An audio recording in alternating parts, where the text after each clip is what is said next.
Salut à tous, c'est Joris, j'espère que vous allez bien. On se retrouve pour une nouvelle vidéo où on va faire le point sur le marché crypto. Donc vous le voyez à l'écran ici, on a le Bitcoin qui réimprime une bougie verte en hebdomadaire, donc on continue la hausse. Maintenant, la question que tout le monde se pose, c'est est-ce qu'on va vraiment partir en bull run ou est-ce que c'est encore un piège? Puisque là, regardez, si on regarde rapidement cette structure, on voit toujours qu'on est dans un flux baissier. Donc je vous ai mis deux petites flèches.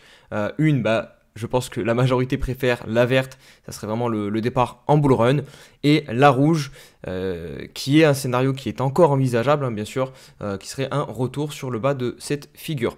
Donc on va voir tout ça dans cette vidéo, on va voir ce que je fais moi personnellement sur mon portefeuille, comme d'habitude je vais tout vous montrer, et puis voilà, je tenais d'ailleurs à vous remercier pour la dernière vidéo, vous avez été très nombreux à commenter, il y a eu 1000 vues sur la vidéo, donc pour un retour je suis plutôt content, donc merci à tous, n'hésitez pas à faire pareil sur cette vidéo hein, pour booster l'algorithme, mettre des likes, des commentaires, et on part tout de suite sur l'analyse.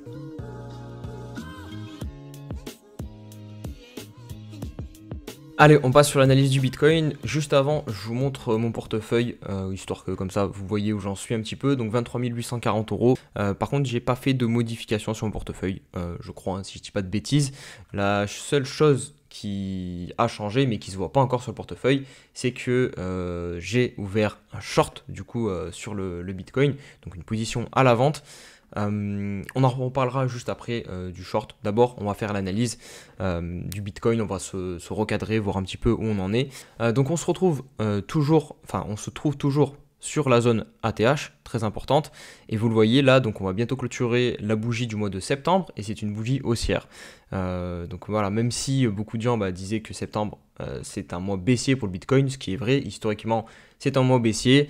Ce mois-ci il nous fait mentir, cette année-là il nous fait mentir, donc on risquerait fortement d'avoir un mois haussier, sauf si on clôture sous 58 000 $, ce qui a quand même peu de chances d'arriver. Voilà, la clôture est dans 2-3 jours, donc bon, je pense qu'on aura un mois haussier pour cette année, en septembre. Donc très important, on a tenu donc ce niveau rouge, vous voyez les 58 000 $ en cours de clôture. On va englober à la hausse une bougie de baisse du mois précédent, donc ça aussi très bullish, et vraiment ça donne quand même beaucoup de probabilité de casser cette structure quand même par le haut et de partir à un moment ou un autre quand même en bull run au niveau du Bitcoin. Mais bon, pour l'instant on n'y est toujours pas, c'est encourageant, c'est positif, mais attention, enfin voilà, c'est surtout sur l'hebdomadaire en fait que je vais commencer à devenir un peu plus chiant et vous dire prudence, parce que sur l'hebdomadaire justement, eh bien, on est toujours dans ce flux baissier. Vous voyez bien qu'on fait des creux et des sommets descendants. Alors là, pour une fois, on a réussi à tenir un creux quasiment au même niveau que les précédents. C'est pour ça que sur le daily, je considère qu'on est en range maintenant. Mais bon, là sur l'hebdomadaire, on voit bien qu'on reste quand même dans un flux baissier et qu'on arrive sur le haut de cette structure descendante. Vous voyez bien ici que c'est la zone de résistance.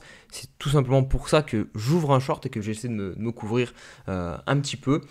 Pourquoi ouvrir un short? Pourquoi se couvrir, se hedger on appelle ça? Tout simplement parce que j'ai pas envie de vendre mon spot. Donc ça me permet en gros que si jamais le cours commence à corriger un petit peu, ce qui est probable, ce qui est vraiment probable, parce que les probabilités là, vous voyez bien en hebdomadaire, le mouvement est baissier, donc c'est de continuer cette baisse. Donc si jamais on revient même dans cette zone d'imbalance hebdo, une zone de prix en gros où vous voyez ici on a cassé à la hausse et on n'a pas du tout retravaillé le prix, donc c'est possible qu'on revienne ici donc entre 50 000 $ et 43 000 $, et bien tout simplement moi ça me permettra d'augmenter mon bag de stablecoin.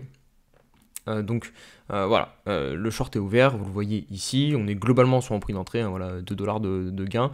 Vous voyez, je suis rentré juste ici à 65 870, on est à 65 822, je suis rentré hier, donc vendredi. Mais bon, le prix n'a pas trop bougé depuis, donc j'attends. Et j'ai mis mon stop loss, comme ça, vous voyez tout. Le stop loss est à 70 127 $.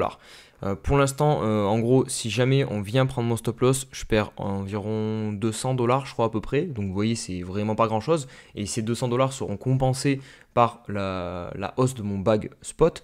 En gros, si jamais on vient à 70 000 $, je vais gagner bien plus de 200 $ avec mon spot. Alors bien sûr, oui, je vais retirer 200 $ une fois que si mon stop loss se fait prendre, donc je vais reperdu 200 $. En gros, j'aurais eu un manque à gagner de 200 $, voilà, pour faire simple. Mais en revanche, si jamais eh bien, on descend et que le prix se retourne vraiment et qu'on vient chercher notamment des zones comme celle-ci, j'avais regardé, je crois que ici, en mettant un TP à peu près ici, je prenais quasiment 1000 $, peut-être même un peu plus. Bref, si on descend même plus bas, voilà, j'en prendrai plus. Donc voilà, ça sera 1000 $ qui viendront s'ajouter à mon portefeuille et qui quand on sera sur cette zone-ci, me feront très plaisir. Donc voilà, c'est pour ça que je fais ce short ici. Et probablement que j'augmenterai la taille de mon short aux alentours des 67 000, 68 000 $ si la structure du prix est intéressante, si je vois en petite unité de temps qu'on se retourne. Toujours avec mon stop loss à 70 100 $. Donc en gros, je pense que je rajouterai de quoi perdre aussi 200 $. Donc voilà, je doublerai ma position short. Donc ça voudra dire que si jamais on revient dans cette zone-ci, je prendrai 2000 $ de gain et plus 1000 $.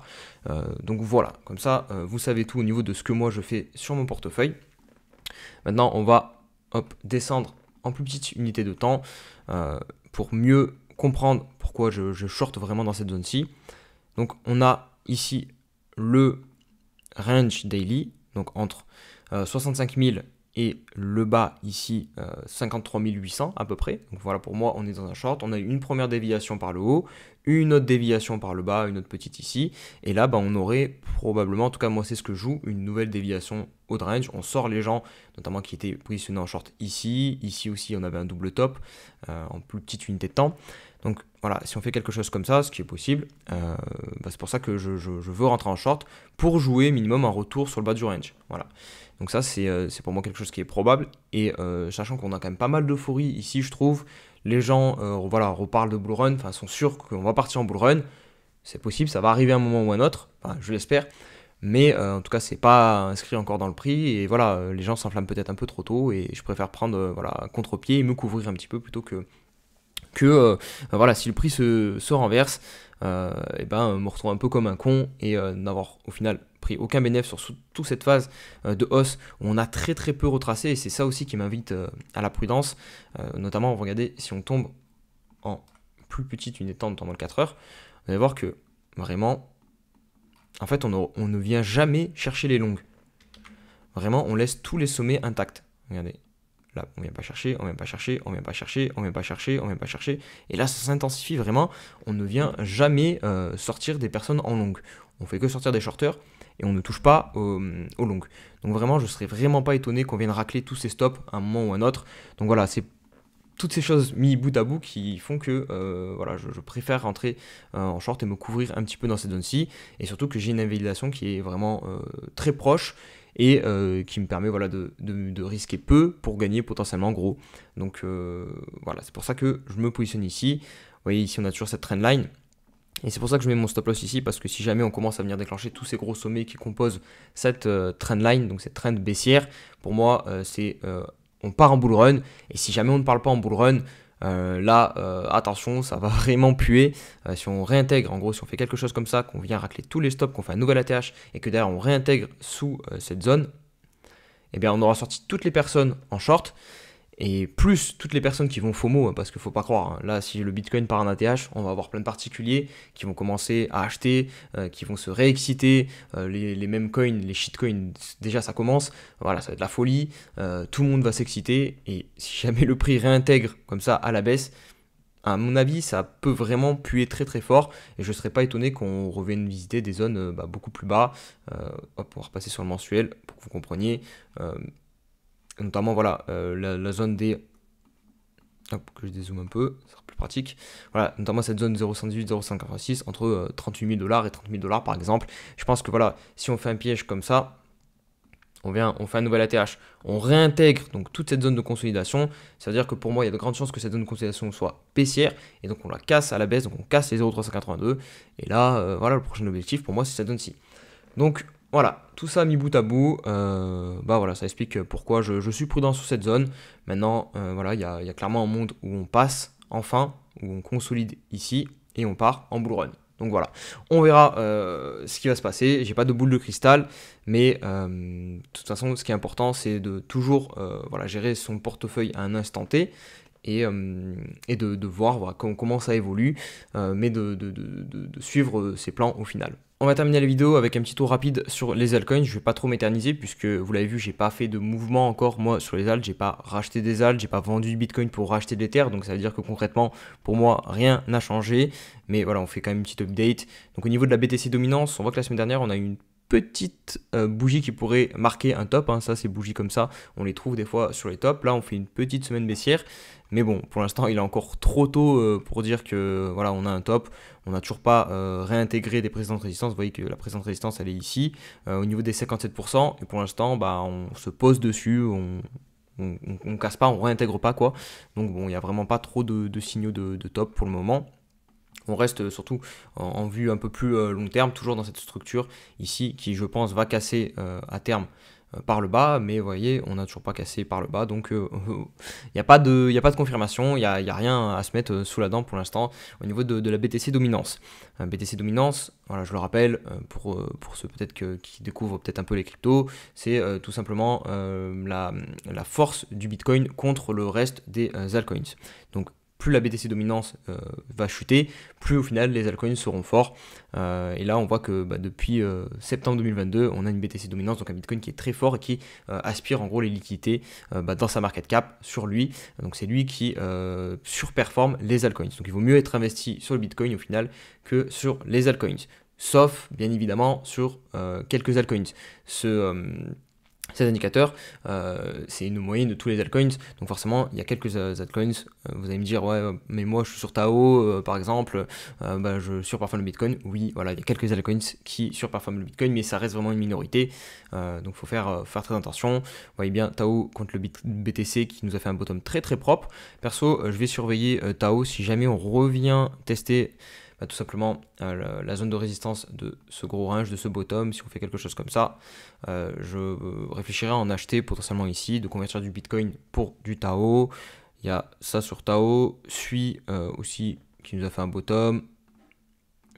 Voilà, Sui ça fait aussi partie des alts assez forts. Après Sui je suis un peu moins fan parce que Sui on est quand même dans une tendance baissière. Vous voyez, on a marqué un bottom plus bas que le précédent ici sur l'hebdomadaire, même sur mensuel, on verrait la même chose. Et d'ailleurs, c'est pour ça que j'ai mis cette zone grise ici. Je ne serais pas étonné de voir Sui faire quelque chose comme ça. Donc attention à ceux qui ont du Sui, voilà, potentiellement peut-être une zone ici où on pourrait se retourner. On va regarder quand même l'Ether, qui est ma plus grosse position en altcoins. Donc semaine dernière, semaine de hausse, mais voilà, il n'y a vraiment rien de fou, hein. On n'a même pas englobé la semaine précédente qui était une semaine baissière. Vous voyez, j'aurais bien aimé qu'on vienne clôturer ici au minimum au-dessus de cette bougie de baisse. On est venu mécher, donc moche au final. On sort encore une fois des shorts, là on sort des shorts. Vous voyez, on vient juste au-dessus de la mèche et d'ailleurs on réintègre. Donc pour l'instant, il n'y a vraiment pas de signe de bottom sur Ether contre le Bitcoin, c'est dommage, hein. J'aimerais bien, moi personnellement, que l'Ether se réveille, mais voilà, il faut être patient et surtout il faut regarder les graphiques, hein. Quand le graphique te dit que ça descend, ça descend et c'est comme ça, il faut faire avec, quoi. Donc voilà, je vais pas faire plus long les amis. J'espère que la vidéo vous aura plu. N'hésitez pas à me dire vous ce que vous en pensez en commentaire, si vous pensez que voilà on va vraiment partir en bull run ou si la phase de baisse dont je vous parle a quand même de grandes chances d'arriver, si vous sentez vous aussi la même chose. Donc je vous souhaite à tous et à toutes un très bon week-end, très belle semaine selon quand vous regarderez la vidéo et je vous dis à très vite. Allez, ciao ciao.